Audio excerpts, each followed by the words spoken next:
La découverte de l'escrime, ça a été complètement le hasard. Parce qu'avant, moi, je n'aimais pas le sport du tout. Donc, j'ai joué au foot comme tout jeune dans les quartiers. J'ai eu mon accident en 1995. J'étais obligé d'aller sur la métropole en 2000 pour des soins. Je suis arrivé en centre de rééducation, tout le monde jouait au basket. Donc, pour ne pas rester seul, je me suis mis au basket aussi. Et en 2004, je suis descendu sur Paris. On m'a dit, bon, il paraît que tu joues bien au basket, donc on a besoin de toi. J'ai été joué, on m'a appelé dans l'équipe de France, mais ça ne m'intéressait pas plus que ça. En 2005, j'ai été à l'Institut des Invalides pour faire de l'entretien musculaire, entre guillemets, où j'ai rencontré un maître d'armes qui me dit, toi, il faut que tu fasses de l'escrime. Je dis, mais ça ne m'intéresse pas. Pour moi, c'est un sport pour les filles. Faire du tricot, ça ne m'intéresse pas. Il m'a dit, bon, il faut vraiment que tu essaies.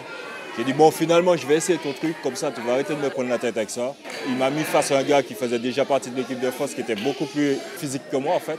J'ai essayé, il m'a gagné ce jour-là 15-12, un truc comme ça. Et j'ai trouvé ça beaucoup plus physique que ça avait l'air, donc j'ai décidé de continuer à m'entraîner, juste histoire de me maintenir en forme. Au bout de 3 mois, il m'a dit, bon, tu es inscrit à une Coupe du Monde. Ça va me faire rigoler, j'en parle encore, ça me fait rigoler. Et je dis, mais je ne connais pas les termes techniques, je ne connais rien de l'escrime, je ne sais même pas qu'est-ce que c'est que la phrase d'arme. Il dit, mais l'essentiel, tu fais ce que tu fais dans la salle, juste de toucher l'adversaire et ça va le faire. Je dis, bon, ok, si tu le dis. Donc c'était en Italie, je fais une médaille de bronze.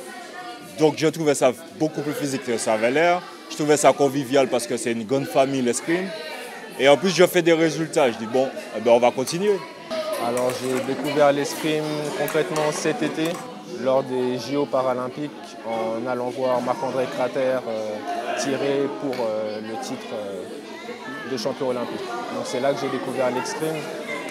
Autant j'avais découvert par le passé, mais juste en tant qu'observateur. Et là justement, le voir à Londres, ça m'a motivé et ça m'a poussé, on va dire, à m'inscrire pour aller plus loin dans la discipline. Donc c'est vrai que je fais une médaille d'argent à Londres 2012 aux Jeux paralympiques. Bon là c'est vrai que maintenant je commence à l'apprécier, mais j'ai eu du mal. Puisque moi j'étais parti à Londres pour faire 2 médailles d'or et je suis passé à côté. Et le lendemain il fallait attaquer le sable pour faire une médaille d'or. Et le fait que j'étais perturbé par la veille, impossible de rentrer dans le match, mais je me suis donné quelques claques et ça a été mieux. Donc j'ai été chercher une médaille d'argent. J'ai un palmarès qui fait que j'attendais mieux que ça.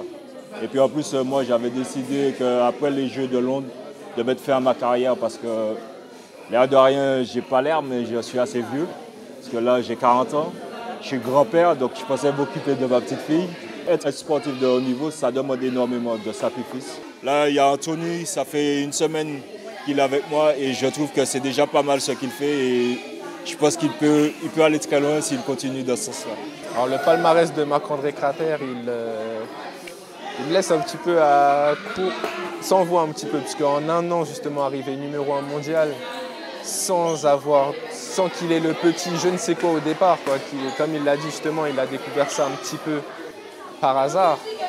Donc par la pratique justement, ça l'a mené au jour d'aujourd'hui à titre de champion du monde, titre de champion de France, titre de champion d'Europe et vice-champion olympique. C'est très impressionnant. C'est justement ce qu'on vise, c'est ce que je pourrais viser, ce que je vise même. Je suis escrimeur depuis 7 ans et je suis champion du monde depuis 2006 jusqu'à ce jour, champion d'Europe depuis 2007 jusqu'à ce jour, champion de France depuis 2005 jusqu'à ce jour et vice-champion olympique en 2012 à Londres. Au niveau de la Fédé, ils sont super satisfaits parce qu'ils me disent, bon, on est déçus qu'on n'a pas la médaille d'or, mais on est satisfait parce que tu vas aller jusqu'à Rio. Donc j'ai pas le choix, je vais jusqu'à Rio, voilà. L'urgence du mieux faire en appelle à une prise de conscience collective pour dessiner ensemble les contours d'une société plus ouverte, plus épanouissante et plus juste, où chacun trouverait sa place. Voilà aussi le sens apporté aux responsabilités qui nous incombent. Merci de votre fidélité, à bientôt et laissez papillon voler.